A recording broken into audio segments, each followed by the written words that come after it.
अस्सलाम वालेकुम dear student and viewers. कैसे हैं आप लोग। उम्मीद करता हूं कि आप लोग बखैरियत होंगे।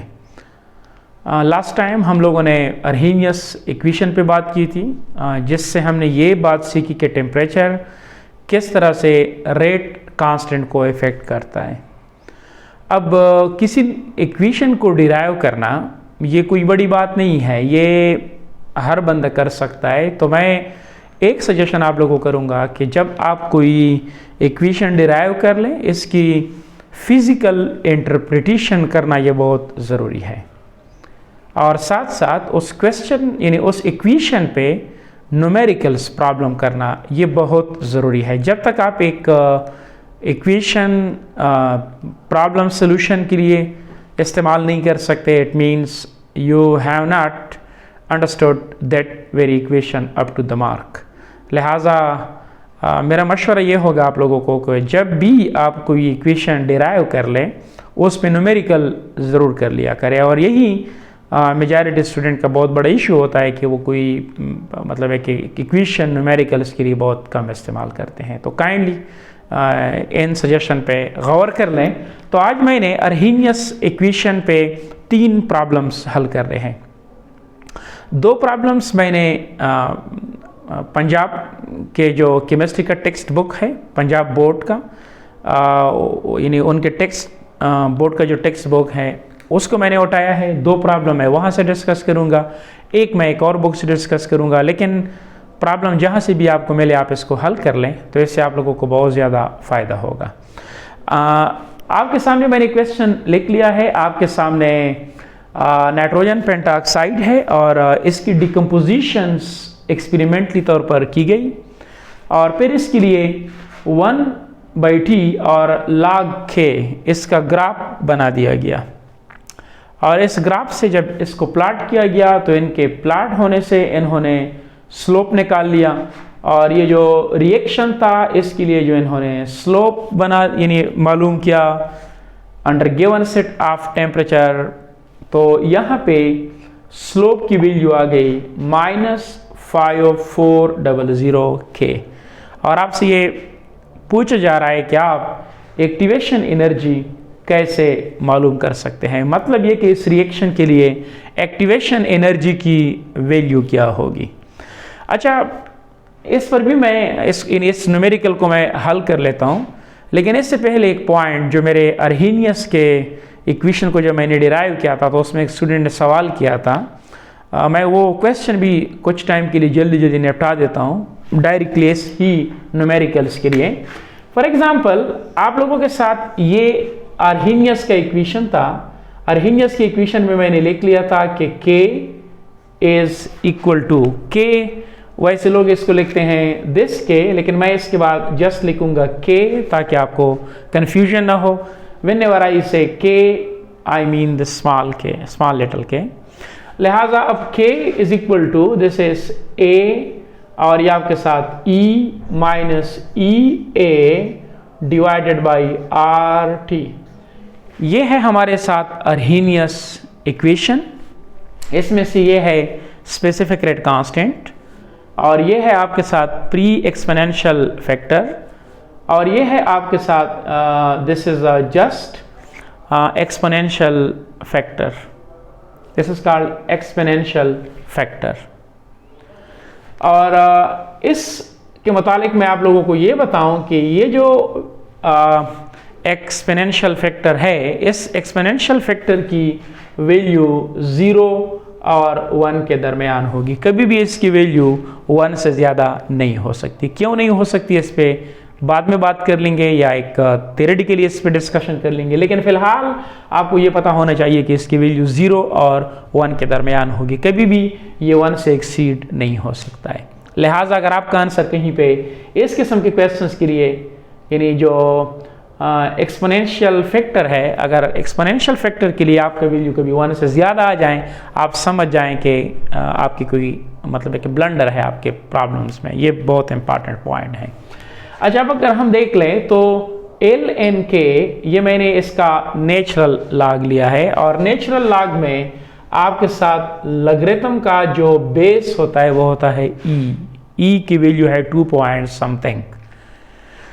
अच्छा, ये बनेगा आपके साथ L N K is equal to L N A minus E A divided by R T, this is L N E. मैंने इस इक्वेशन के दोनों साइड पे लॉग ले लिया। अच्छा, अब यहां पे अगर आप देख लें तो L N K is equal to L N A minus E A divided by R T. L N E ये बराबर है आपके साथ 1 के, लिहाजा मैं इसको कवर कर लेता हूं और इस पे मैं लिख लेता हूं 1 कि मैंने इसकी वैल्यू पुट की। तो लिहाजा L N K is equal to L N A minus E A divided by R T. इसमें से ये जो एल एन के है ये है डिपेंडेंट वेरिएबल, मतलब ये कि इसकी वैल्यू चेंज होती है किसी फैक्टर से, और ये है आपके साथ टेम्परेचर। बाकी L N A it is constant value, ये है आपके साथ फ्रीक्वेंसी फैक्टर, या आप जस्ट कहें कि it is pre exponential factor. अच्छा, अब ये जो E है इट इज एक्टिवेशन एनर्जी, और ये नेचर ऑफ रिएक्टेंट्स पे डिपेंड करता है, इस पे टेम्परेचर का किसी किस्म का इफेक्ट नहीं है। R जो है it is ideal gas constant, और E की यूनिट यूजुअली हम लिखते हैं कि it is joule per mole, but some time हम इसको किलो जूल पर मोल भी लिखते हैं, लिहाजा joule per mole and kilo joule per mole usually हम इसको इसमें ही नापते हैं।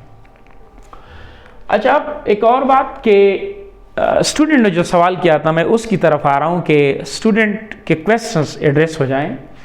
मैंने उस लेक्चर में कहा था कि y, बिकॉज ये है डिपेंडेंट वेरिएबल, इसको मैं नाम देता हूं y, और ये है आपके साथ कांस्टेंट, मैं इसको नाम देता हूं c, और यहां पे मेरे साथ E माइनस आर टी, इसको मैंने नाम दिया था स्लोप, और स्लोप को हम रिप्रेजेंट करते हैं m से, और 1/t ये है इंडिपेंडेंट वेरिएबल, इसको मैंने नाम दिया था x। तो स्टूडेंट ने मुझसे सवाल किया था कि सर स्लोप, तो आपने बराबर कर लिया कि slope is equal to minus E A divided by R. तो उसका जो क्वेश्चन था उसकी तरफ मैं आता हूं। तो देखिए यहां पे जो मैंने एल एन लिया है, मैंने लॉग नहीं लिया है, कॉमन लॉग मैंने नहीं लिया है, मैंने लिया है नेचुरल लॉग, और नेचुरल लॉग में लॉग ई होता है, वी हैव लॉग ई, लिहाजा नेचुरल लॉग एल एन जो है वो आपके साथ, जब मैं कहूँ natural log I mean log E, और जब मैं कह देता हूं कि log 10, तो log 10 से मेरा मुराद होगा कॉमन लॉग। तो मैं स्लोप को बराबर कर लेता हूं minus E A divided by R, जब मैंने यहां पे ये इक्वेशन नेचुरल लॉग में लिया हो, इसलिए मैंने गलती नहीं की है, मैंने ठीक ही लिखा है। लेकिन अगर मैं ये ग्राफ बनाऊं किसके दरमियान, ये ग्राफ मैं बनाऊं 1/t और एल एन के के दरमियान, तो उसके लिए मेरा जो स्लोप होगा वो बराबर होगा minus E A divided by are.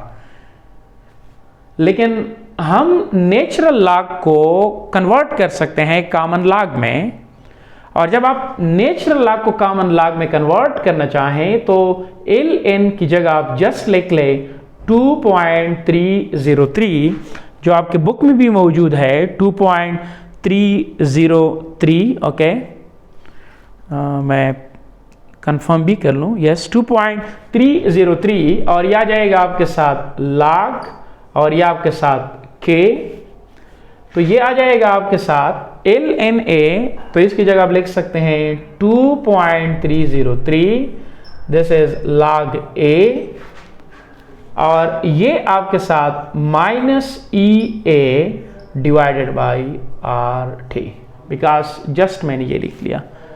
अब ये मेरे साथ है डिपेंडेंट वेरिएबल, लेकिन अब ये लॉग जब मैं लिख लेता हूं तो यहां पे आपके साथ जो बेस होगा वो आपके साथ 10 होगा। That's very important point.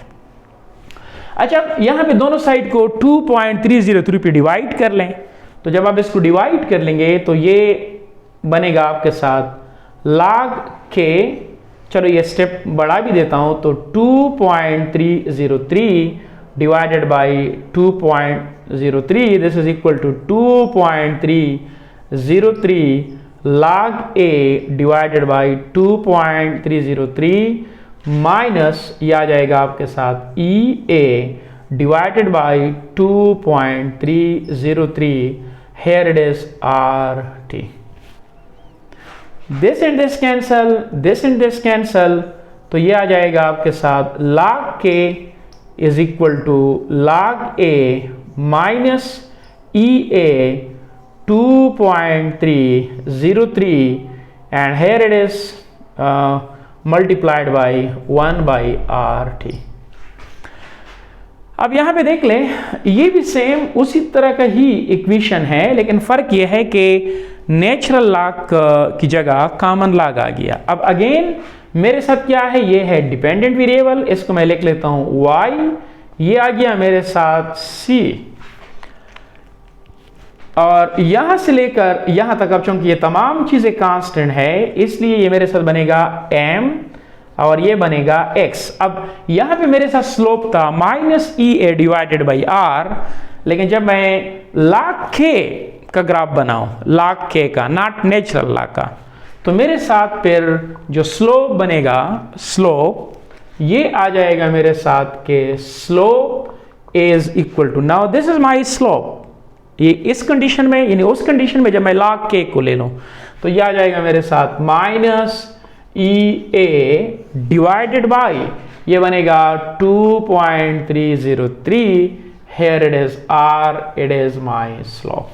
लिहाजा स्लोप आपके साथ बराबर हो सकता है minus E A divided by R, लेकिन जब आप ग्राफ बनाए बिटवीन एल एन के और 1/t के दरमियान, लेकिन जब आप इसको बनाए log k और 1/t के दरमियान, तो फिर स्लोप होगा आपके साथ माइनस ई ए 2.303 r। ये बहुत इंपॉर्टेंट पॉइंट है ताकि आपसे गलती आइंदा के लिए ना हो।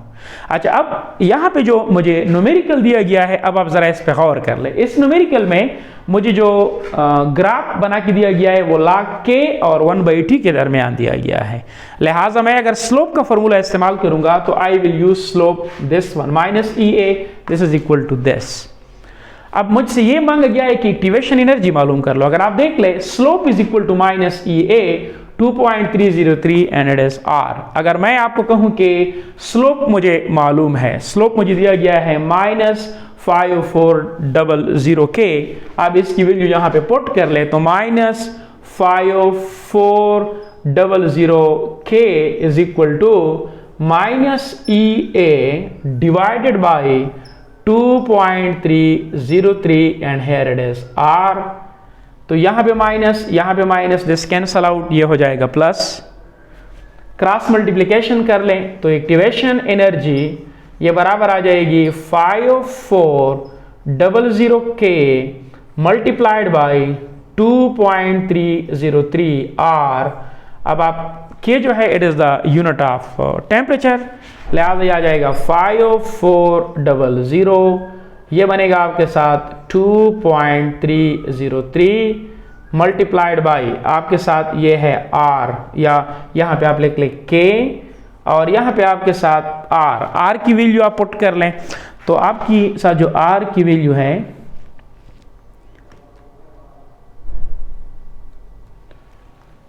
r की वैल्यू आपके साथ है, यहाँ पे मैं भी ले लिखता हूँ, r इज इक्वल टू 8.1 और नॉट 8.314 और आप लोगों के साथ 3 और ये आपके साथ आप इसको लिख लेते हैं जूल, और यहाँ पे इट इज़ जूल और ये आप लोगों के साथ पर मोल और ये आपके साथ केल्विन, ये इसकी यूनिट है। तो ये कीमत यहाँ पे आप डाल लें तो 8.3143 here it is joule divided by mole और आपके साथ पर केल्विन, मोल पर केल्विन, तो केल्विन कैंसल आउट, तो लिहाजा आपके साथ इसकी जो वैल्यू आ जाएगी एक्टिवेशन एनर्जी की वो आ जाएगी आपके साथ 10 और आप लोगों के साथ 3410। इसको जब आप मल्टीप्लाइड कर लें 10 34 10 और ये आपके साथ जोल और ये आपके साथ पर मोल। आप इसको किलो जोल पर मोल में भी ले जा सकते हैं। लिहाजा ये बहुत टेक्निकल पॉइंट है। ऐसा ना हो कि मेरे स्टार्ट के लेक्चर में आप लोगों ने स्लोप को इसके बराबर किया हो, आपका आंसर गलत आ जाए। तो आपने ग्राफ को देखना होगा। अगर ये ग्राफ आपका कुछ इस तरह से दिया जाता है कि for example this is the graph, यहाँ पे दिया गया है 1/t और इधर लिया गया है ln के, तो फिर आपने इस्तेमाल करना होगा slope is equal to -EA divided by r। लेकिन अगर ये ग्राफ दिया गया है 1/t और आपको दिया गया है लाख के, तो फिर आपने ये फॉर्मूला इस्तेमाल करना है, ये दूसरे वाला। लिहाजा ये बहुत इंपॉर्टेंट पॉइंट है और इसका ख्याल रखना है। अब हम आते हैं दूसरे न्यूमेरिकल की तरफ, वो भी हम अब अगर आप लोग देख ले, आप लोगों के सामने दूसरा न्यूमेरिकल भी मैंने लिख लिया है, जिसमें से मैंने लिखा है कि some of the reactions taking place around room temperature have activation energies around 50 kilojoule per mole. तो क्वेश्चन मैं पूछता हूँ कि what is the value of the factor E minus यानी E power -EA divided by RT at 25 centigrade.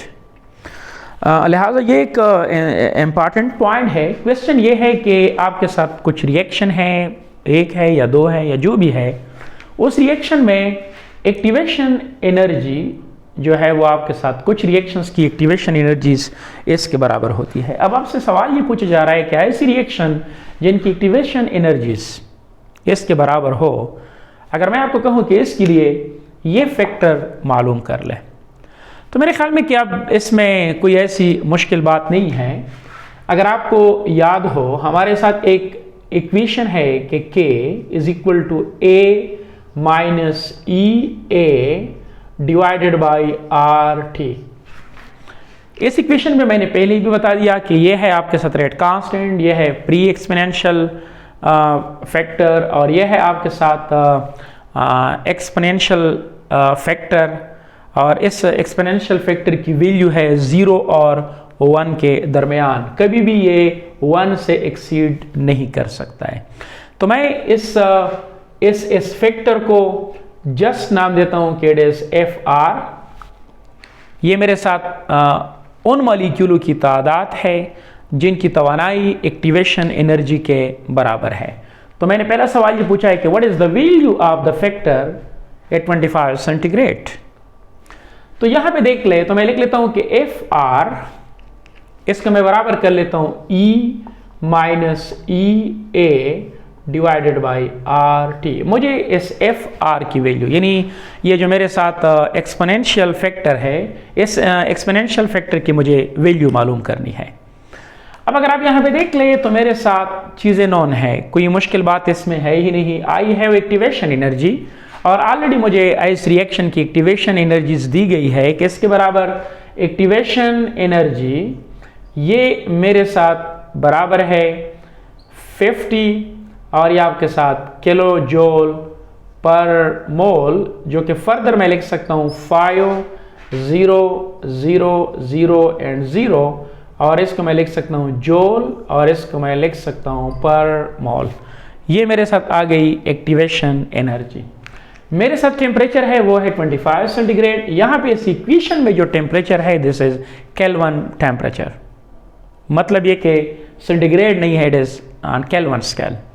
लिहाजा मैं लिख सकता हूँ कि T ये बराबर आ जाएगा आपके साथ 25 सेंटीग्रेड प्लस ये आपके साथ 273, it is equal to 298 kelvin. Temperature को मैंने कन्वर्ट कर लिया केल्विन में। R की वैल्यू मेरे साथ जो है R ये है 8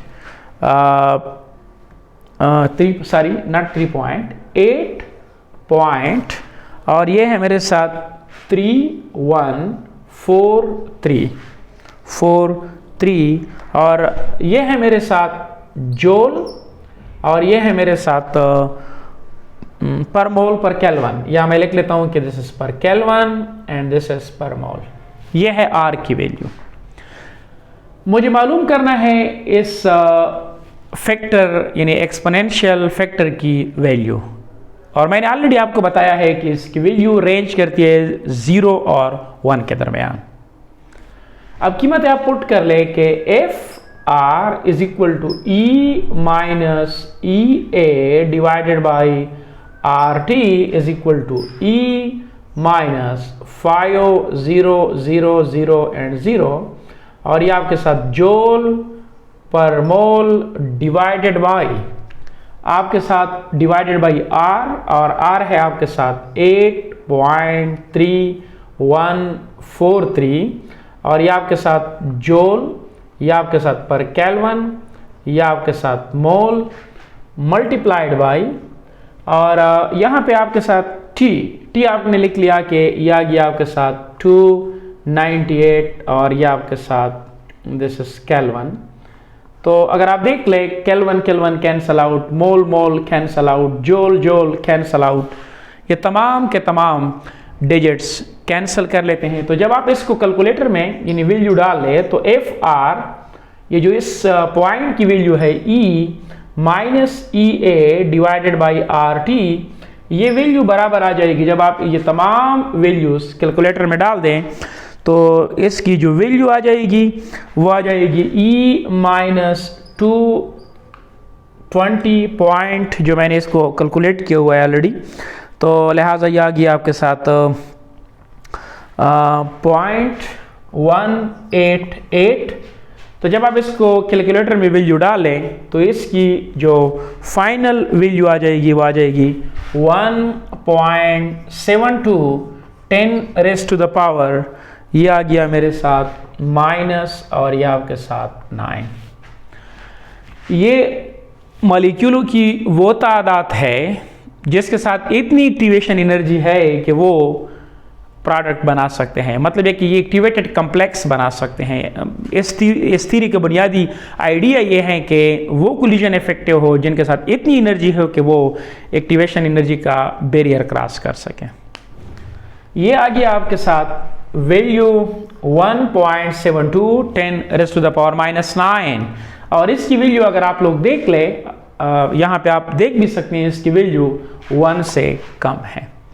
अब आप लोग सेम, मैंने आप लोगों से ये दूसरा क्वेश्चन मांगा गया है कि आप इसको 35 सेंटीग्रेड के लिए भी मालूम कर लें, तो मैं डायरेक्टली इसको 35 सेंटीग्रेड के लिए लिख लेता हूँ। बाकी तरीका सेम है, E A S same, R S same, सिर्फ और सिर्फ टी की जगह आप 35 प्लस 273 इसको आप 8 कर ले और देख ले कि व्हाट हैपन, लिहाजा इट्स नॉट अ प्रॉब्लम। अब आप ये मैंने मालूम कर लिया फॉर 25 सेंटीग्रेड, तो मैं लिख लेता हूँ कि एफ आर, मैं डायरेक्टली लिख लेता हूँ, आप लोगों का काम फिर ये होगा कि आप इसको मालूम करेंगे। तो मैं लिख लेता हूँ कि F R is equal to, मैं ब्रैकेट में इसके साथ लिख भी ले लेता हूँ कि फॉर 35 सेंटीग्रेड, तो मेरे साथ 35 सेंटीग्रेड पे इसकी जो वैल्यू बनती है वो मैं लिख लेता हूँ, ये है मेरे साथ 3.31 10 रेज़ टू द पावर, और ये आ गया मेरे साथ माइनस, और ये आपके साथ 9। अगर आप यहाँ पे देख लें तो आप इस पर गौर कर लें, आपके साथ अगेन ये वैल्यू 1 से कम है। एक बात और, टेम्परेचर के बढ़ाने से ये फैक्टर बढ़ता है, एक्सपोनेंशियल फैक्टर बढ़ता है। अगर एक्सपोनेंशियल फैक्टर बढ़ता है तो automatically rate of chemical reaction भी बढ़ रहा है। इस ए पे टेम्परेचर का कुछ ज़्यादा इफेक्ट नहीं है।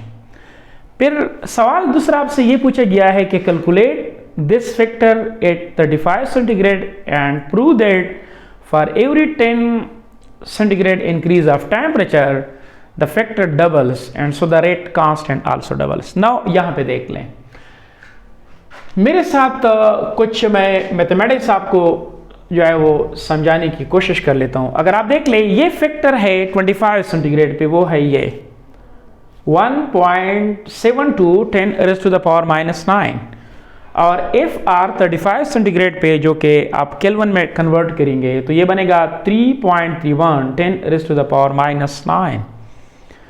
अब हम ये देखते हैं कि टेम्परेचर का चेंज तो 10 सेंटीग्रेड आ चुका है, बिकॉज 25 सेंटीग्रेड और 35 सेंटीग्रेड इसमें जो डिफरेंस आता है वो है 10 सेंटीग्रेड। तो 10 सेंटीग्रेड मैंने टेम्परेचर बढ़ा दिया। मैं ये देखता हूँ कि कितने टाइम्स, कितने फैक्टर्स के लिहाज से ये FR35 बढ़ चुका है। तो मैं इसको लिख लेता हूँ कि FR25 बल्कि 35 डिवाइडेड बाई FR25। मेरे कहने का मकसद ये है कि एक्सपोनेंशियल फैक्टर जो आप मालूम करते हैं 35 सेंटीग्रेड पे, और अच्छा अब यहाँ पे एक्सपोनेंशियल फैक्टर 25 सेंटीग्रेड, लेकिन आपने इसको केल्विन में कन्वर्ट करना होगा। अब हम ये देखते हैं कि 10 डिग्री राइज करने से आपके साथ फैक्टर्स कितना टाइम्स बढ़ता है। मैं यहाँ पे लाइन का मसला तो नहीं है, नीचे लिख लें इसको, ओके। तो लिहाजा मैं इसको इक्विलिटी में नीचे ही लिख लेता हूँ ताकि आपको फिर मसला ना हो। ये मेरे साथ है ये, तो 3.31 10 raise to the power -9 divided by ये आ गया 1.72 10 raise to the power -9। This and this cancel out. अब अगर आप यहाँ पे देख लें तो मेरे साथ तकरीबन ये जो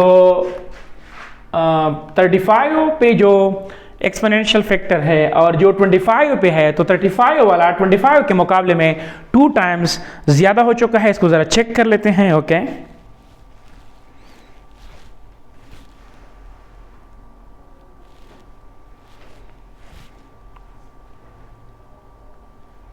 ओके, तो जब आप ये क्वांटिटी डिवाइड कर ले इस पे, तो तकरीबन ये आपके साथ आ जाता है 1.7244, जो कि तकरीबन हम अप्रॉक्सीमेटली कहते हैं कि 2 टाइम्स। लिहाजा अगर आप यहां पे देख ले, आपने जब टेम्परेचर को 10 डिग्री इंक्रीज किया तो आपके साथ ये जो एक्सपोनेंशियल फैक्टर है ये 2 टाइम्स ज्यादा हो गया।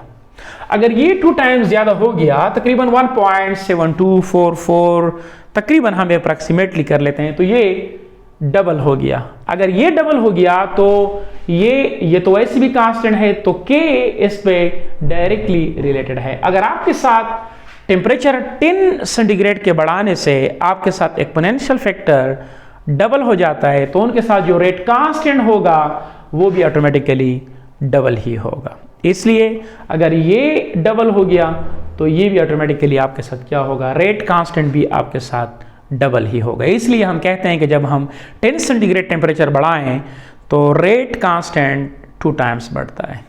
मेरे ख्याल में ये न्यूमेरिकल्स भी आप लोगों को क्लियर हो चुका होगा। और एक और न्यूमेरिकल है, लेकिन वो हम एक और लेक्चर में कहीं पे एक्सप्लेन करेंगे। एक और लेक्चर में न्यूमेरिकल्स पे करूँगा, तो लिहाजा ये 2 न्यूमेरिकल्स फिलहाल आप लोग ट्राई कर ले। अगर कोई प्रॉब्लम होता है तो आप लोग कमेंट सेक्शन में मुझसे पूछ सकते हैं। Thank you very much.